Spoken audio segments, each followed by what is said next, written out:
শুভ সন্ধ্যা আমার সকল ইউটিউব দর্শকদের। তো আজকে আমি যে বিষয়টির উপর আলোচনা করব সেটি হচ্ছে যে আমাদের যে ইন্ডিয়ান স্টক মার্কেটে নিফটি অ্যান্ড ব্যাঙ্ক নিফটির উপর আমি কিছু আপনাদের ছোট টিপস দিতে চাইছি। তো বিগত বেশ 3-4 দিন ধরে নিফটি এবং ব্যাঙ্ক নিফটি ক্রমাগত পড়ছে, সেলিং সাইডে আছে।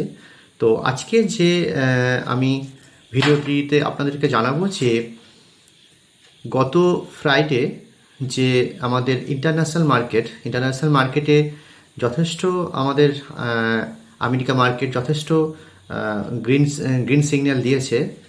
ডাউ ফিউচার্স, ডাউ জোন্স এবং আদার্স যে সমস্ত মার্কেট আছে যথেষ্ট গ্রিন সিগন্যাল দিয়েছে। সেদিক থেকে বিচার করে আগামী সোমবার যে আমাদের মার্কেট খুলবে, তো আমরা সেদিক থেকে একটি পজিটিভ সাইড আশা রাখতে পারি যে নিফটি এবং ব্যাঙ্ক নিফটিতে কিছু পজিটিভ দিক তৈরি হবে। তো সেক্ষেত্রে নিফটির বর্তমান এখন যে মার্কেট ভ্যালু চলছে সেটি 25,014 টাকা চলছে।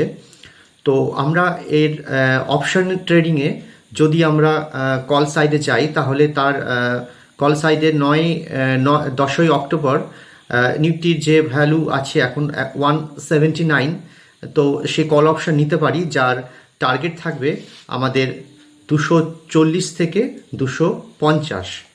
তেমনি অপরদিকে ব্যাঙ্ক নিফটির বর্তমান যে ভ্যালু চলছে সেটি হচ্ছে 51,462, যার কল অপশন আমরা নিতে পারি 9 অক্টোবর। সেটি হচ্ছে 354 টাকা।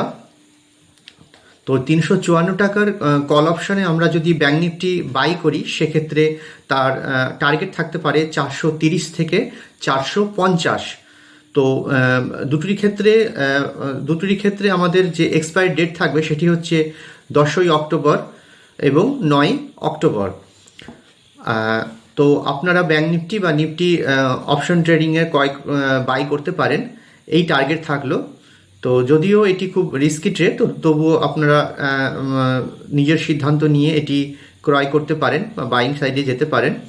অপরদিকে আরেকটি স্টক নিয়ে আমি আলোচনা করব, সেটি হচ্ছে ভোডাফোন আইডিয়ার বর্তমান যে ভ্যালু আছে সেটি হচ্ছে 9 টাকা 79 পয়সা, 9.79। তো ভোডাফোন আইডিয়ার টার্গেট যদি আমরা দেখি সেক্ষেত্রে ভোডাফোন আইডিয়া আপনারা নিতে পারেন। সেক্ষেত্রে তার টার্গেট থাকবে 11 টাকা 1 থেকে 1.5 মাসের জন্য। তো ভোডাফোন আইডিয়া আপনারা নিতে পারেন, সেটি একটি ছোট্ট স্টক। সেক্ষেত্রে আমরা 1 থেকে 1.5 মাসের মধ্যে আমরা এর টার্গেট 11 টাকা আমরা আশা রাখতে পারি যে আসবে। তো এই ছিল আমার দুটো সাইট, একটি ব্যাঙ্ক নিফটি এবং অপরদিকে হচ্ছে ভোডাফোন আইডিয়া। আশা করি আপনারা এই স্টকগুলির ওপর নজর রাখবেন এবং আগামী সপ্তাহে যে ট্রেডিং সেশন শুরু হচ্ছে সেখান থেকে আমরা অপশন ট্রেডিং বা আদার স্টক থেকে লাভ কিছু করতে পারবো এই আশা নিয়ে আজকে আমি আমার ছোট্ট বক্তব্য শেষ করছি। শুভরাত্রি।